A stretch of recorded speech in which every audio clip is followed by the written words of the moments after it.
Hello दोस्तों, free education team में एक बार फिर से आप सभी का स्वागत है। अभी हम सीडीपी के पेडागॉजी क्वेश्चन को सॉल्व करवाएंगे। चैनल पर पहली बार आए हैं तो सब्सक्राइब अवश्य कर लेना साथियों, और सभी वीडियो इसके पहले हम बना चुके हैं, टैग बॉडी के साथ है, उसको भी जाकर देख लीजिएगा। अब थोड़ा सा नॉइस आ रहा होगा क्योंकि हमारे बगल में रामायण का कीर्तन हो रहा है, तो थोड़ा सा ध्यान देंगे साथियों। थोड़ा सा हल्का सा आवाज़ जा सकती है तो उसको आप मैनेज कर लेना। चलिए पहले क्वेश्चन को देखते हैं। कक्षा कक्ष में जेंडर विभेद, जिसको बोलते हैं लिंग विभेद, लिंग विभेद से क्या होगा, ध्यान देंगे पहले ऑप्शन को। शिक्षार्थियों के ह्रासोन्मुख प्रयासों अथवा निष्पादन का कारण बन सकता है। हाँ, बन सकता है, सही बात है। ह्रासोन्मुख प्रयासों और निष्पादन कारण बन सकता है। अगला ऑप्शन देखते हैं। पुरुष शिक्षार्थियों के वृद्धि उन्मुख, वृद्धि से कोई मतलब नहीं है क्योंकि कक्षा कक्ष की बात किया तो वहाँ पे वृद्धि से तात्पर्य नहीं होगा।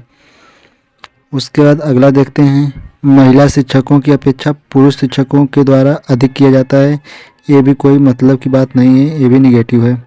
हमें लिंग विभेदन से जो भी होता है पॉजिटिव वे में उसको देखना है, जो लिंग विभेदन से कक्षा कक्ष में हो सकता है उसको देखना है। डी ऑप्शन देखते हैं। शिक्षार्थियों के निष्पादन को प्रभावित नहीं करता, निष्पादन को प्रभावित करता है। अब यहाँ पे देखिए ए ऑप्शन सबसे बेस्ट है। शिक्षार्थियों के ह्रासोन्मुख प्रयासों अथवा निष्पादन का कारण बन सकता है। चलिए दूसरे क्वेश्चन को देखते हैं साथियों। दूसरा क्वेश्चन क्या कहता है। ध्वनि संबंधित जागरूकता निम्नलिखित में से किस क्षमता से संबंधित है।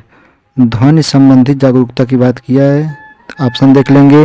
सही व धारा प्रवाह बोलना, इससे नहीं है।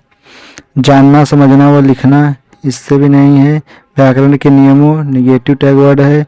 ध्वनि संरचना पर चिंतन करना व उसमें हेर फेर करना, देखिए डी ऑप्शन सही है क्योंकि ध्वनि संबंधित जागरूकता के बारे में पूछा है तो ध्वनि की जो संरचना होती है उस पर चिंतन करना है, और जो भी उसमें कमियां या कुछ भी दिक्कत उसमें है तो उसको हेर फेर कर सकते हैं। चलिए अगले क्वेश्चन को देखते हैं। अगला क्वेश्चन क्या कहता है। प्रकृति पोषण विवाद निम्नलिखित में से किससे संबंधित है। प्रकृति पोषण विवाद, ध्यान देंगे प्रकृति पोषण विवाद से ये क्वेश्चन पूछा गया कई बार। व्यवहार एवं वातावरण, व्यवहार से नहीं, हमेशा बताए हैं पॉजिटिव टैग वर्ड क्या होता है, वातावरण एवं वंशानुक्रम, हमेशा ध्यान देंगे। इसका क्या है बी ऑप्शन। वातावरण एवं जीव विज्ञान, ये भी नहीं है। वातावरण एवं पालन पोषण, ये भी नहीं है। आनुवंशिकी एवं वातावरण, देखिए डी ऑप्शन सही हो जाएगा क्योंकि इसका टैग वर्ड भी बताए हैं कि कहीं पर भी आनुवंशिकी और वातावरण की बात कर दी है पोषण में तो उसको आप सही मारेंगे। चलिए अगले क्वेश्चन को देखते हैं। अगला क्वेश्चन क्या कहता है। मानव विकास कैसे होता है, ये ध्यान देंगे, ऑप्शन से पकड़ेंगे। गुणात्मक, मानव विकास जो है सिर्फ गुणात्मक नहीं होता। कुछ सीमा तक अमापनीय होता है, नहीं मापनीय होता है। मात्रात्मक और गुणात्मक दोनों, देखिए यहाँ पे सही मिल गया क्योंकि जो मानव विकास होता है विकास के अंतर्गत ही मानव विकास में मात्रात्मक गुणात्मक दोनों होता है क्योंकि वृद्धि और विकास दोनों मिलाकर रहते हैं उसमें, तो कुछ मात्रात्मक होते हैं कुछ गुणात्मक होते हैं। चलिए अगले क्वेश्चन को देखते हैं। निम्नलिखित में से कौन सा समाजीकरण के निष्क्रिय एजेंसी है। निष्क्रिय एजेंसी की बात किया है, समाजीकरण की निष्क्रिय एजेंसी, निष्क्रिय मतलब जो कार्य न कर पाए समाजीकरण के ऊपर। परिवार, ये तो सक्रिय है। इको क्लब, अगर क्लब में गए हैं तो वहाँ पे भी सक्रिय है क्योंकि वहाँ पे भी काफ़ी लोग रहते हैं। और उसके बाद स्वास्थ्य क्लब, यहाँ पे भी काफ़ी लोग रहेंगे तो ये भी सक्रिय है।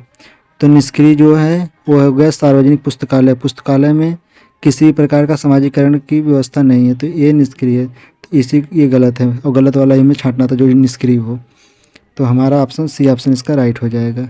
चलिए अगले क्वेश्चन देखते हैं। अगला क्वेश्चन क्या कहता है। अगला क्वेश्चन पे ध्यान देंगे।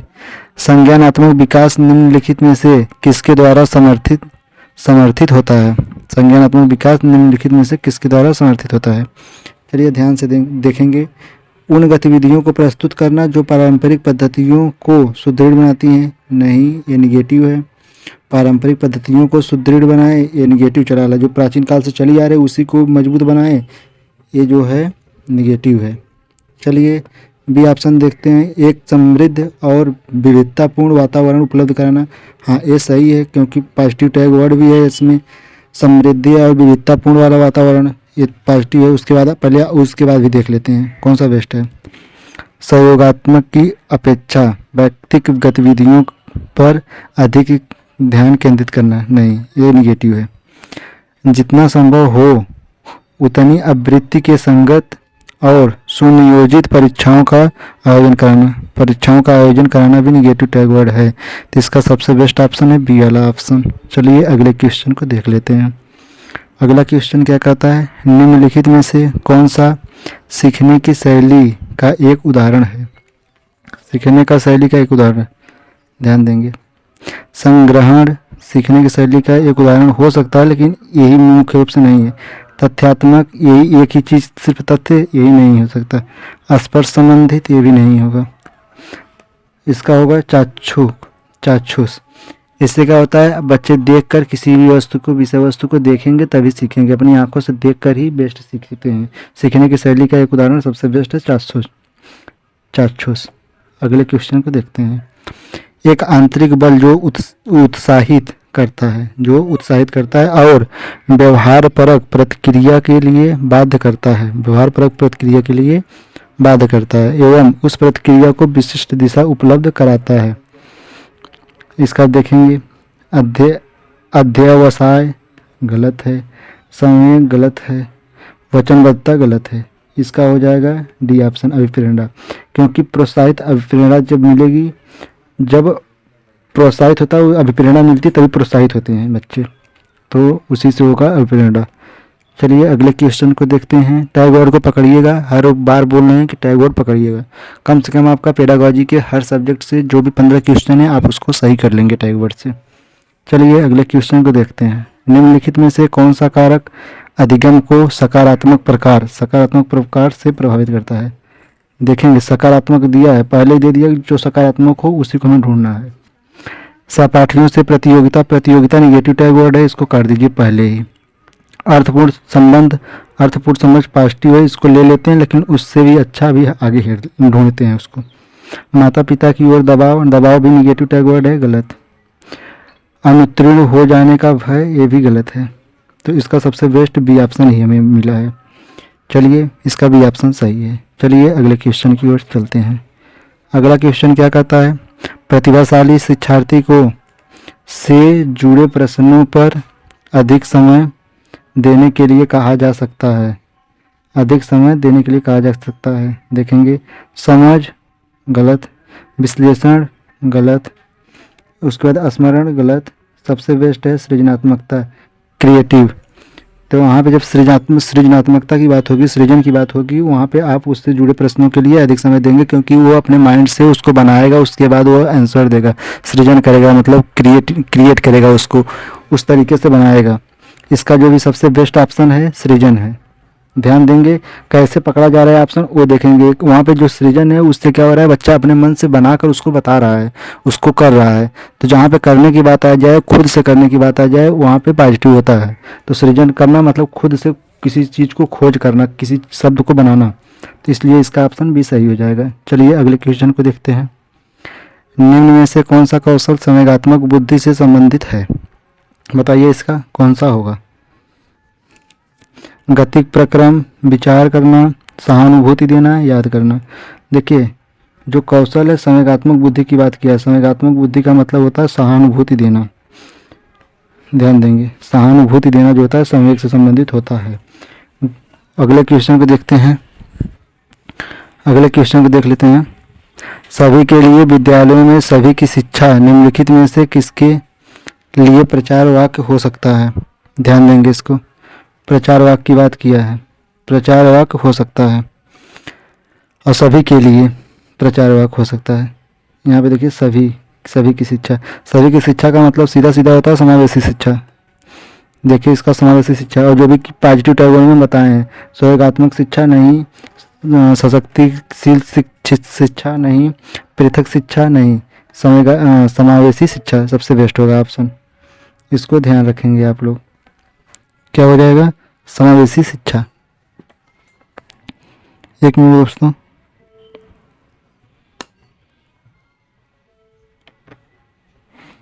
थोड़ा सा पावर कट गया, थोड़ा इन्वर्टर चालू कर लें क्योंकि पीसी चार्ज नहीं है। चलिए अगले क्वेश्चन को देख लेते हैं। अगला क्वेश्चन क्या कहता है, निम्न में से कौन सी शब्दावली प्रायः अभिप्रेरणा के साथ अंतर बदलाव के साथ इस्तेमाल की जाती है।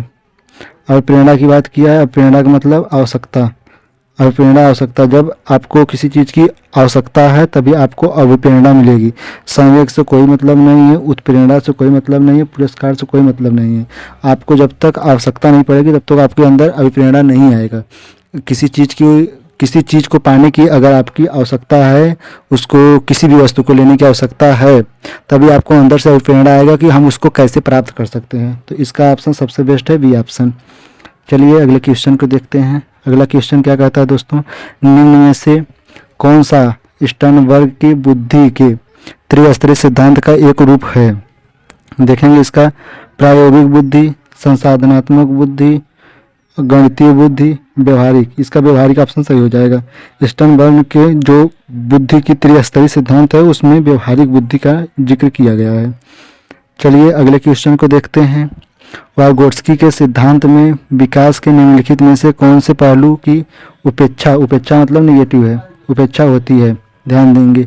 सांस्कृतिक की बात तो करते ही हैं तो ये तो सही है, सामाजिक की बात वो करते हैं सही है, और वो भाषाई की बात करते हैं सही है। सांस्कृतिक, सामाजिक और भाषाई की बात वो हमेशा करते हैं तो वो सही है। और उपेक्षा का मतलब निगेटिव टैग वर्ड है तो हमें निगेटिव ऑप्शन ढूंढना था, तो जैविक इसका जो है वो निगेटिव होगा, तो ये ऑप्शन जो जैविक है वो सही हो जाएगा। चलिए अगले क्वेश्चन को देखते हैं। छात्राएं अपनी उम्र के लड़कों की तरह गणित में अच्छी हैं। चलिए मान लेते हैं ये सही है क्योंकि इसमें भेद नहीं किया है। उसके बाद देखते हैं, उसके बाद बताते हैं कौन सा ऑप्शन सही होगा।